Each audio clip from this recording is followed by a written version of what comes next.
बाबा शंकरपाड़ी आखणिक बड़ पंडा महादेव महात्मा महायोगी महेश्वर महापाप हरंग देव ओंकाराय नमो नमः से होचन देवदेव महादेव जे सृष्टिकर्ता से होचन आज सृष्टि पालनकर्ता सृष्टि तारणकर्ता तांकर आज महान पर्व महाशिवरात्रि ये महाशिवरात्रि जागर यात्रा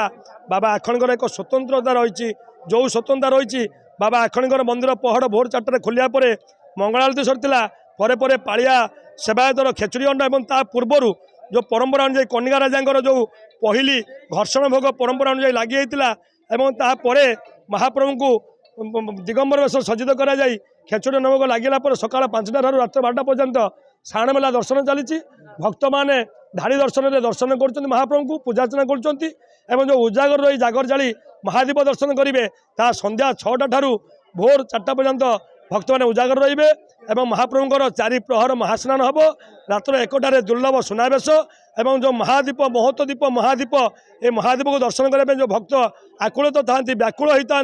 से महादीप रात 3टार प्रस्तुत कर गुप्त षोड़श अग्नि संयोग होगापर भोर 4:30 5टा मध्य मंदिर चूड़ार स्थापन हम जार नीतिकांति चूड़ान्त हो नीतिकांति बर्तमान सहल भाव चली महाप्रभुंर दिव्य दर्शन कर भक्त मैंने एवं पीठर 3स्तरीय सुरक्षा व्यवस्था कराई पुलिस प्रशासन जिला प्रशासन सेवायत समस्त प्रस्तुति जोरदार चली जय बाबा आखंडमणि ना हूँ उत्कलमणि पंडा कौन कहबे आज जागर यात्रा आखंडपुर कौन कौन व्यवस्था कर दर्शन करें आज्ञा व्यवस्था कर पूरा धाड़ी दर्शन व्यवस्था है पूरा से जो शिव प्रतिमूर्ति होती पूरा आम लाइन आसिलु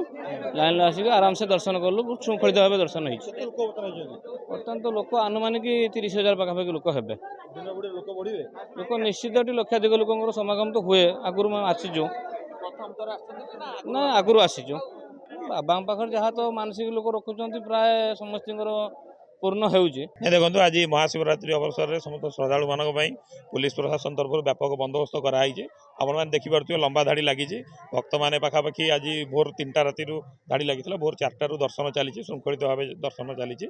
आमर पखापाखि 3 जन एडिशनल एसपी डीएसपी 3 जन इंस्पेक्टर 15 पखापाखि 13 प्लाटून ऊर्ध्व फोर्स मुतयन होती ट्राफिक पार्किंग सब सुव्यवस्था कराई भक्त मैंने किभली भाव श्रद्धालु मैंने शांति श्रृंखला सहित दर्शन करेंगे नहीं आम महादीप उठला जो रात्रि जो रात्रि समय स्पेशल व्यवस्था कराई आमर किसी रिजर्व फोर्स रखाई जो महादीप उठला जो जनगहली हुए और सब श्रद्धालु मान भिड़ हुए से किभली भाव आम शांति श्रृंखला सहित समापन कर हाँ भिन्नक्षम व्यक्ति मान अलग लाइन व्यवस्था कराई जिला प्रशासन तरफ पुलिस प्रशासन प्रति जत्नवान अच्छी रश्मिता विश्वास उद्दला मयूरभंज कौन कह बाबा को दर्शन कले लाभ कले कौन कह बाबा को दर्शन कलापर स्थान में पहुँची गला सब दुख सब पाप ये से गला भाया लगे पूरा मन बहुत आनंद उत्साह भरी उठला अनुभूति कौन रही बाबा अनुभूति मैंने पूरा चमत्कार आम जे भय आसीलु बाबा को दर्शन कर ना आसला काली सुनावेश देखिलु आरती सुनावेश देखिलु आरती देखिलु आज सका भी पूरा बहुत सुंदर दर्शन हो गला मैंने सूर्योदय पूर्व दीप जाली भी इच्छा करी सेटा भी पूरण हो गला सूर्योदय पूर्व सब किसी कम संपूर्ण हो गला जहाँ कि मत लगे बहुत बाबा आशीर्वाद नथिले हो पार न था बाबा इच्छा हो पार्टी सब गत काली 4टा 5टा पहुँची गलु दर्शन व्यवस्था जो कराई केमती कोन पुलिस तरफ बहुत श्रृंखलित पूरा श्रृंखलित समस्त सम्मान थिला और सब श्रृंखलित पूरा थिला बाबांकर भी नीतिनिष्ठ सब थिला पूजा भी कर साचु पानी भी ढला जाउची समस्त समान नीति नियम भरत साहू कोड घर आगे भद्रक कौन कह दर्शन कले केमती कोन अनुभूति आज बाबा दर्शन करी मन पूरा बहुत भल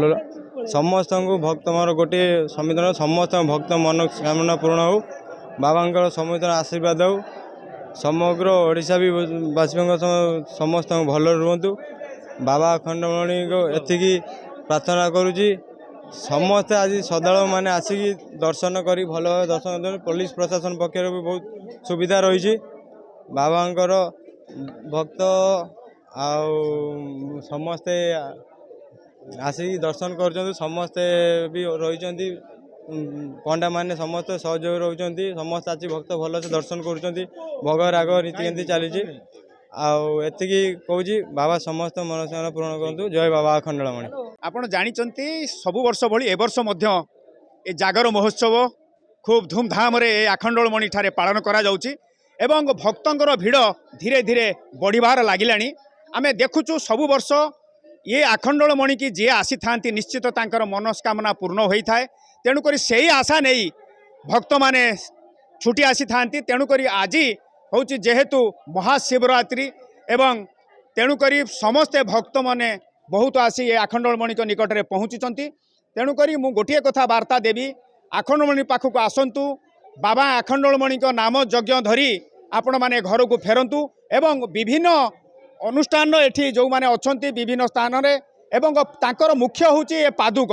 ये जो पादुक जदि आपणकर घरे नहीं कि रखिबे से पादुक पाइले आपणकर मनस्कामना निश्चित पूर्ण होबो आपणकर मानसिक जहा थिबो एई पादुकटी आपणक घरे रखंतु एवं पादुक पाइले निश्चित आपणकर रोगर आरोग्यर आपण लाभ पाइबे।